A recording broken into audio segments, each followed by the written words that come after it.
So you just got your new MPC and you want to get going as soon as possible, but you're running into all these small hurdles that all add up, and you just don't want to read the tedious manual first, although you should.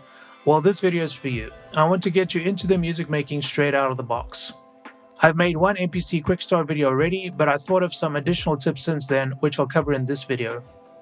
I highly recommend that you watch the first one if you haven't already, as it goes hand in hand with this one. I'll leave the link in the description and at the end of this video. I'm using an MPC One, but these tips should apply to MPC Live 2 and X as well. At the time of recording this, I was using firmware version 2.11.7.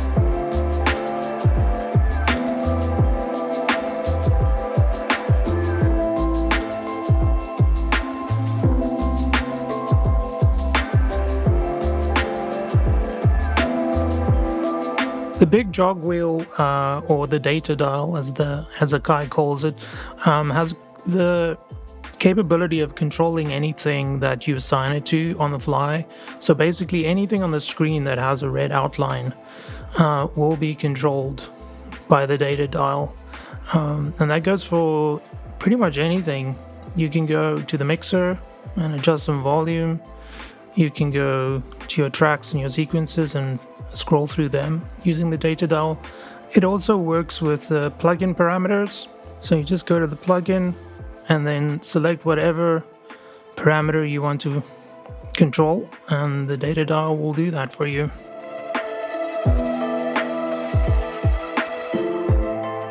While you're in the main mode, where you'll be spending most of your time, it can become a pain if you want to get to the mixer and make adjustments to the mixer or add effects, where if you just click this little eye icon on the top here, it'll bring up like a little channel strip, which you can use to do that without having to have to go to the mixer, which is quite convenient. And you can set it to go to, I think by default it's on the program view, so you'll be adjusting your program level. Then there's you can go tracks, you can go master, and I think this is pad level. So yeah, it's very tucked away, and you can always hide it once you're done if you need more screen space.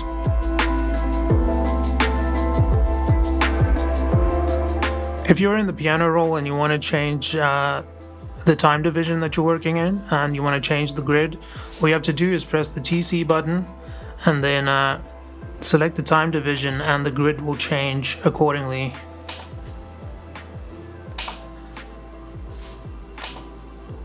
I mean, you can go even up to a bar.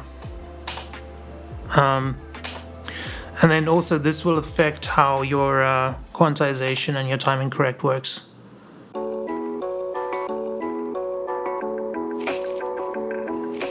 I believe sequences loop by default, but if they don't, just press the little loop icon there and it'll loop. And then I've got an 8-bar loop here, but say I just want to edit like a certain part of it, I can specify exactly which kind of bar I want to work on. So say I just wanted to have it play like from the middle, and I don't have to listen to the whole 8 bars every time. You can just set it there to say the start and end bar, and it'll play it from the middle.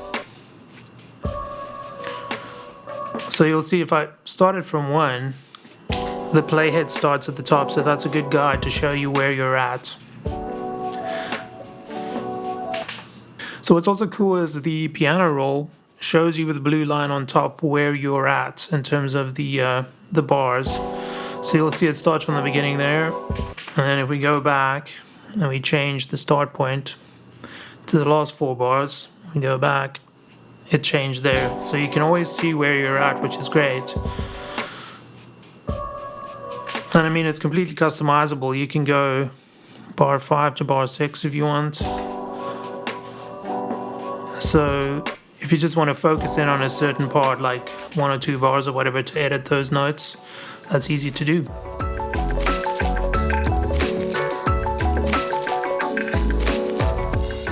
You can assign up to 4 insert effects per program. So you got 4 inserts that you can add there.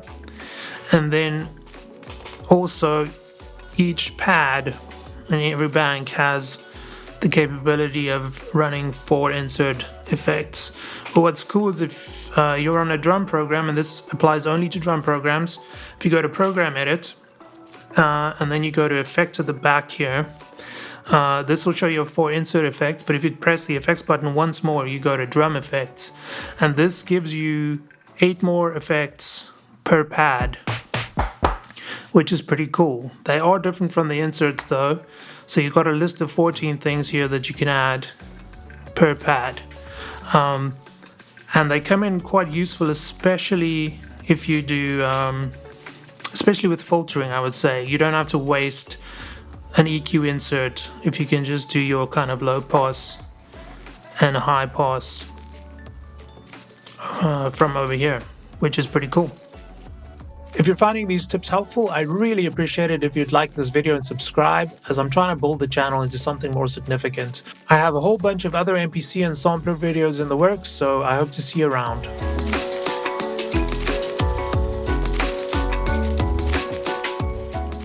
So if you've got a bunch of your chops ready here, you just put your sample in and you chopped it up, and then you go to sample edit mode, and then you get this. This confused me very much in the beginning, because I expected that if I press the pads, I'll be able to see my different chops and edit them, the parameters. But this, what was this? So I figured out that if you're in the, let me stop this. Well, if you're in the software, it shows you on the pads, on the software UI, exactly what each button and color does. And all this is basically, it plays the sample. It's made to refine the chops. So like if you want to get really surgical with it, I mean, this plays up until the first cut in, and then this plays the actual sample, and this plays from the end of it. So you've got all these little, there's one that loops, they're all self-explanatory.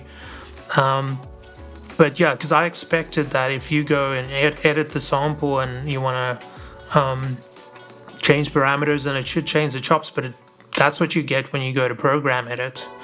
That's what I expected under Sample Edit. So it's a lot less confusing now. So if you were like me, that's all that is.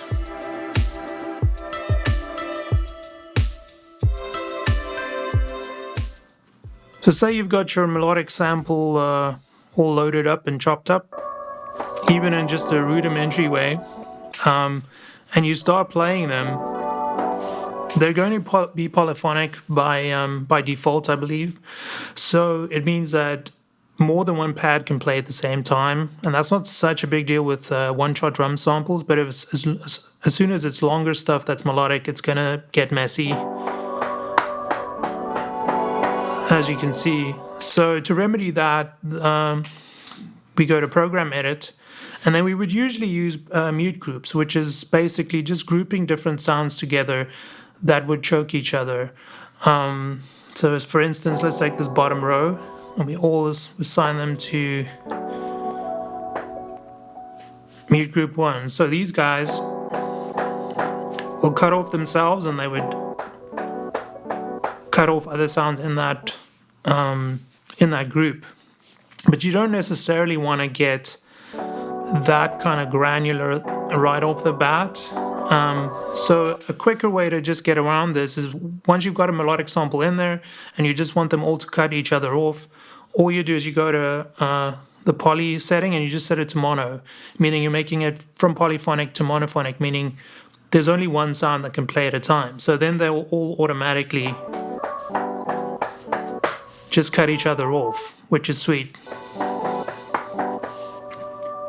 And then later, if you want to get more intricate, then you can put it back on poly, or if you want it to be polyphonic, you can do that.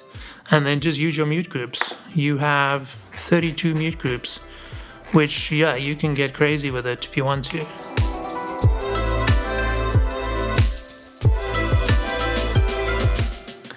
When you're in the piano roll, and you want to delete some notes, the eraser is not the best. I mean, even if you zoom in, it's not always. See what I mean? It's very cumbersome. So I try not to use it if I don't have to. So instead of trying to use the eraser to delete something, I recommend that you rather just select what you want to delete, and then use the shortcut Shift and cut.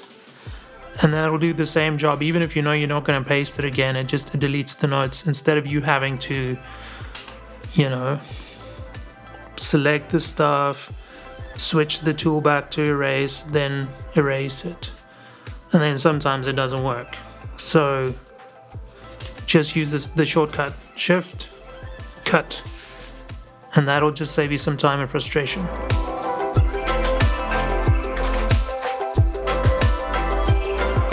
If you want to copy tracks or MIDI data from in the same sequence to a different track, or a different track in a different sequence, it's a little bit counterintuitive because you would expect it to be in the track layer. If you press the pencil there, you would expect to be able to copy from here, but it's not in here. You actually have to go to sequence, press the pencil, and then here under the copy menu at the bottom, we want to go to events, because MPC and the MPC MIDI data is called events, or MIDI notes, they call them events. So you press events and then you get this menu, and from here you can assign basically if you want to keep it in this sequence, and if you want to take it to another sequence, new track, existing track. It's pretty cool, it's pretty flexible. So we'll just go to an unused track. Will stay in sequence 1. You can even say exactly where you want it to go. And then you have the options to replace or merge at the bottom, which could be a bit confusing, but all that means is obviously if you replace, it's going to overwrite whatever is in that track already, if there is something. And if there is something and you say merge, it'll obviously then just merge these new notes with the existing notes. In our case, it's a blank track, so we can just, it doesn't matter which one we choose, so we'll just say replace. And then we'll go to tracks 7, go to and there's the copied data. We go back to track 6. There it is.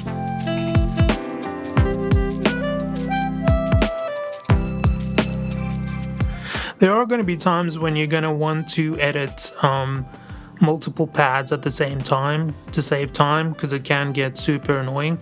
And in that case, we go to Program Edit, and then say we want to change the envelope of a bunch of pads together without going individually.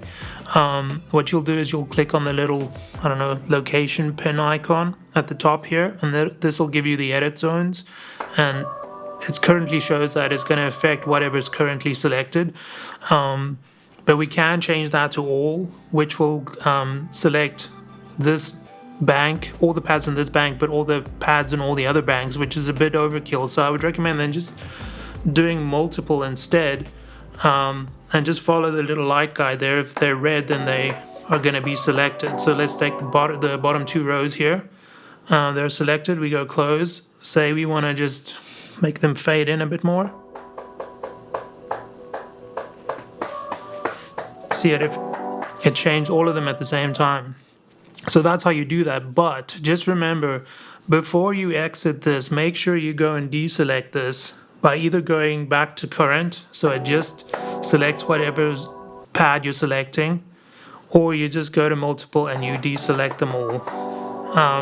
Because otherwise you're going to exit, do stuff, or you're going to come back into Program Edit, and all these pads are still going to be bundled together, selected together, so you're might mess things up. So be sure to go back and just deselect things.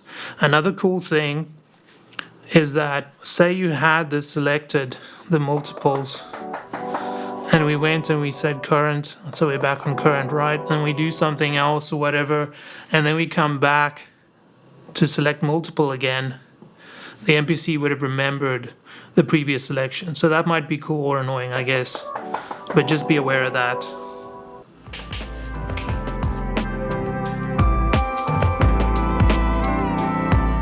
You might run into a situation where you are getting CPU spikes, and it might be due to you using too many plugins, or there's too much time stretching going on and things that the MPC has to handle in real time.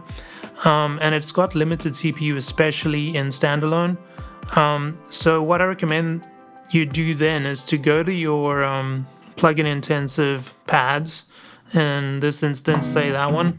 It's full of stuff, and just for argument's sake, let's say that's kind of like not helping the CPU, and we need to kind of bounce this.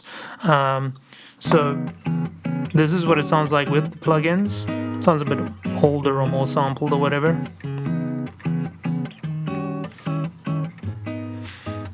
And there's the clean, clinical version. So let's put them back on. So say we want to bounce this. All we do is we go to Program Edit, and then we go, you'll see at the top here there's a down arrow icon. We click on that, and then we select whichever pad we want. So we want A14. You can add a silence to the at the end of it, like an audio tail, which I don't think is necessary in this case. And then you can just rename it to whatever. Let's just do test. And then what you do, you just say do it. And that'll render that pad with all its effects into a raw audio file, which it'll put back on that same pad. So there it is, and it's clean. There's no plugins on it, and it's taking a lot of strain off the CPU.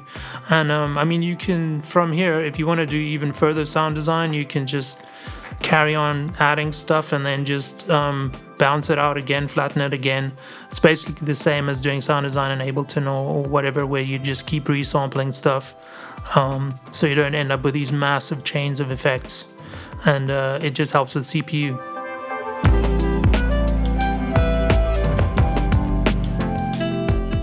If you're quite deep into a project with loads of banks full of samples and programs, and it's getting a bit crazy in terms of disk space because of your sample pool, because the MPC, every time you load a sample into any pad, it's going to save it into this sample pool that is saved with your project when you save, which is cool because it keeps everything together, but it gets a bit messy, and it's going to increase your project file size quite drastically.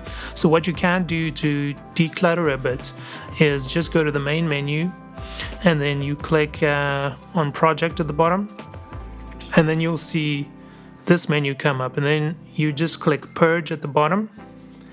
And then you got to be careful because you've got the option to delete just unused samples. So anything that's not part of a track or a program, I mean, part of a track that you're actually using.